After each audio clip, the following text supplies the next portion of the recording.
l'occasion de discuter avec Gilles Nicolas sur les questions de sécurité. Je sais qu'on partage au moins à 95% la même approche.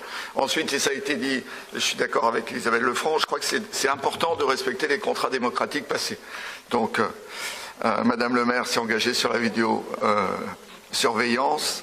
Nous sommes engagés contre, chacun défend sa position et je crois que c'est important dans le débat démocratique qu'effectivement les positions soient défendues. Ce qu'on peut regretter, et ça a été dit avant moi, c'est que probablement que ce débat vient un peu tard par rapport aux évolutions en cours et j'ai l'occasion souvent d'être extrêmement critique par rapport au gouvernement actuel, mais cette idée de retour de police de proximité, même si ce n'est pas encore très clair, le fait qu'on soit prêt nous à nous y engager, fait que revenir sur la vidéoprotection face à un débat qui a changé, on aurait peut-être pu attendre.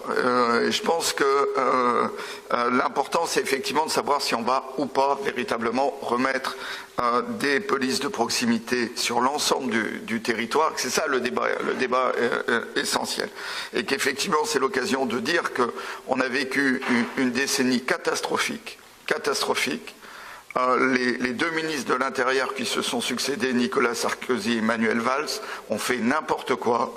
Et derrière, on rame pour reprendre le contrôle de l'espace public.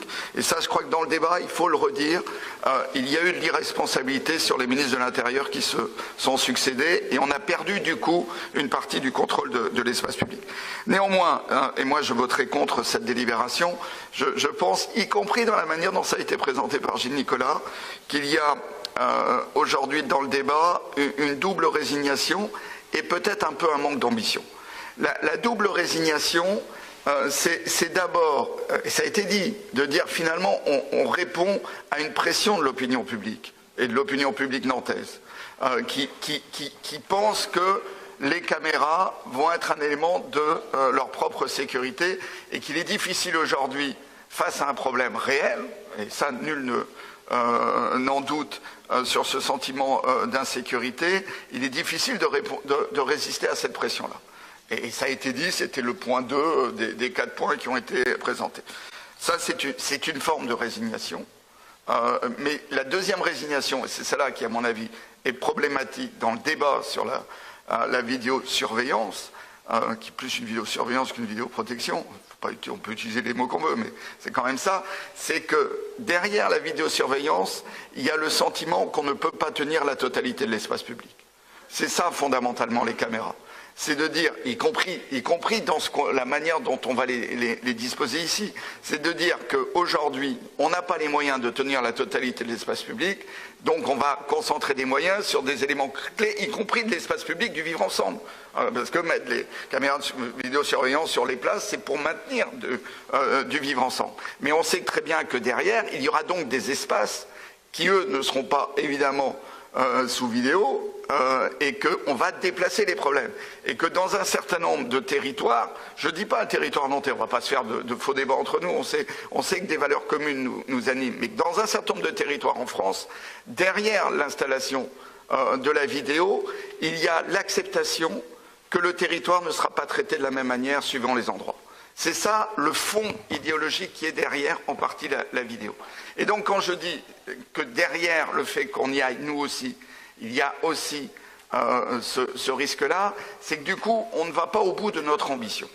C'est-à-dire l'agglomération nantaise et la ville de Nantes en particulier, nous avons la chance, même si nous avons des difficultés aussi, d'avoir un territoire encore extrêmement construit en termes de vie sociale, avec des associations fortes, et le débat sur les contrats aidés, c'était ça.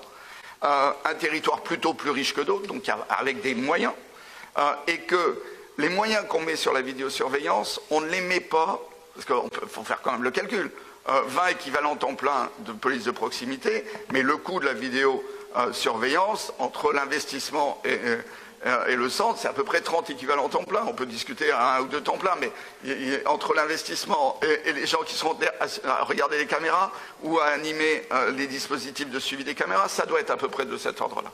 C'est-à-dire que nous, on a les moyens Mais ça, en plus, on est d'accord sur le fond là-dessus. On a les moyens probablement de garder ce territoire comme un territoire exemplaire, parce qu'il ne va pas trop mal, de reconquête de la totalité de l'espace public. Et si je vote contre, c'est parce que je pense qu'on passe aujourd'hui, symboliquement aujourd'hui, l'autre message. Et que bon, ça ne nous empêchera pas de reconstruire de l'ambition, mais je pense qu'il est important aujourd'hui que certains disent attention et votent contre cette délibération.